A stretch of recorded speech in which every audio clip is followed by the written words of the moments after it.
ఆదివారం రోజు హవేలీ ఘనపూర్ గ్రామంలోని భగత్ సింగ్ యూత్ అసోసియేషన్ ఆధ్వర్యంలో ఘనంగా నిర్వహించిన భగత్ సింగ్ జయంతి ఉత్సవ కార్యక్రమాలు.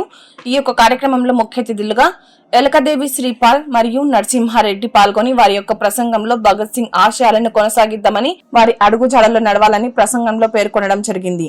ఈ కార్యక్రమంలో భగత్ సింగ్ యూత్ సభ్యులు మేకల సాయిలు, మన్నే శంకర్, సత్యం గౌడ్, సాయి కుమార్, తేజ, సాకేత్, జయంత్, ఏనుగుల అభిరామ్, భాయకాడి రవి, ఆకుల శ్రీకాంత్, లంబాడి రాజు, యూత్ సభ్యులు మరియు గ్రామ ప్రజలు పెద్ద ఎత్తున పాల్గొన్నారు.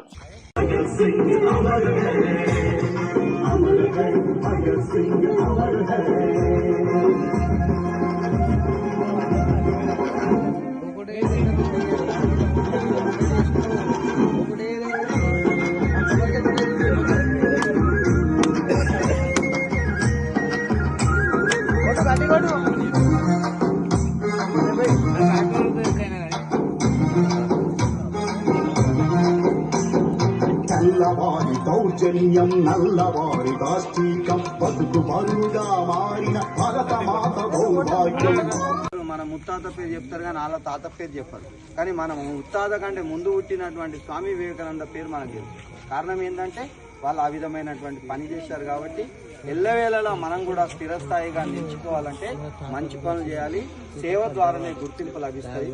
కాబట్టి అందరూ కూడా సేవా పదంలో నడిచి ఆయన యొక్క ఆశయాలను మనం అందరం పుష్పించుకొని సమాజంలో ముందుకు వెళ్దాం. ఆయన ద్వారా మనం నేర్చుకున్నటువంటి పాఠం ఇదే అని చెప్పేసి ఈ యొక్క అవకాశం ఇచ్చినటువంటి వివేకానంద యూత్ సభ్యులకు అందరికీ, భగత్ సింగ్ యూత్ సభ్యులందరికీ పేరు పేరున ధన్యవాదాలు తెలియజేసుకుంటూ ముగించుకుంటున్నాం.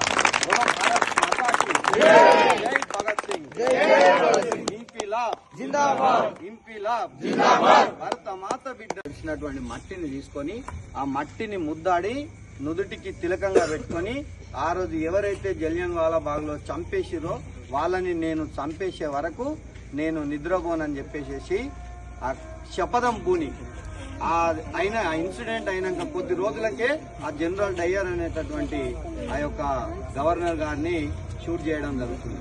అదేవిధంగా కాకుండా అక్కడ ఉండేటువంటి మన భారతదేశంలో ఈ విధమైన సమస్య ఉంది. మన భారతదేశాన్ని తెల్లవాళ్ళు పాల్పడిస్తారు అని ప్రపంచ దేశాలన్నిటికీ తెలవాలనే ఉద్దేశంతో ఒక పార్లమెంట్ జరుగుతున్నటువంటి అక్కడ బాంబును విసరడం జరిగింది.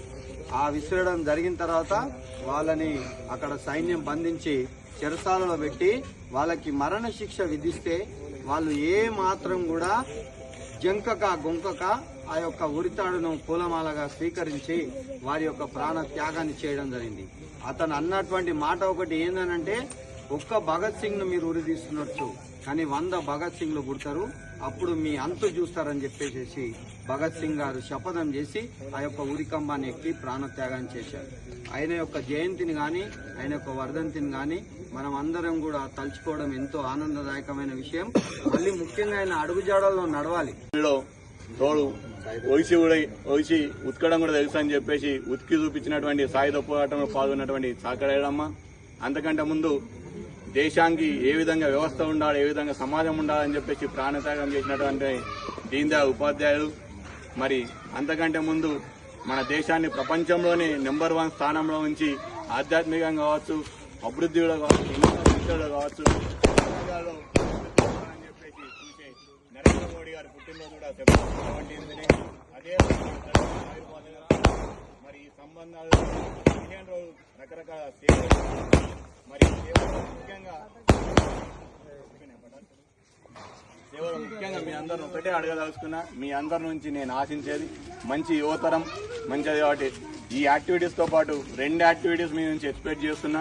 ఒకటి, వీలైనంత మట్టుకు ఓపెన్ ప్లేస్లో మన పొలం దగ్గర, మన చేను దగ్గర, మనకు అందుబాటులో ఎక్కడో ఒక కొన్ని మొక్కలు నాటాలని చెప్పేసి సూచిస్తున్నా. ఖచ్చితంగా నేను ఈ మొక్కలు నాటినా, నా ఆధ్వర్యంలో మొక్కలు నాటినా అని చెప్పేసి అది మామిడి చెట్ట, చింత చెట్ట, ఇంకే మొక్కలు ఏమైనా మొక్కలు నాటాలి. అంతేకాకుండా యువతరం ఉన్న అందరూ కూడా ఖచ్చితంగా మీ యొక్క బ్లడ్ గ్రూప్ మీరు తెలిసి ఉండి ఎప్పుడో ఒకసారి బ్లడ్ కనీసం 6 నెలలకు ఒకసారి 1 ఇయర్కి ఒకసారి బ్లడ్ డొనేషన్ చేసి ఉండాలి. దయచేసి ఇలా 10% కూడా మీరు బ్లడ్ డొనేషన్ చేసినట్టు ఎక్కడ ఎన్నికలు కొద్దిమంది మాత్రం బ్లడ్ డొనేషన్ చేసిన వాళ్ళు ఉన్నారు. బ్లడ్ డొనేషన్ చేస్తే మంచి ఆరోగ్యం వస్తుంది. రెండోది, ఆరోగ్యపరంగా జీవితంగా పరిణామాలు పెరుగుతాయి. బ్లడ్ డొనేషన్ ఇవ్వకపోతే, బ్లడ్ డొనేషన్ ఇస్తే మనకు ముఖ్యంగా హార్ట్ అటాక్ వచ్చే ఛాయిసెస్ ఉండదు. మన జీవన పరిణామాలు కూడా మారుతాయి. 40-50 ఇయర్స్ లోపల చాలా మంది హార్ట్ అటాక్ వస్తున్నాయంటే బ్లడ్ డొనేషన్ పార్టిసిపేట్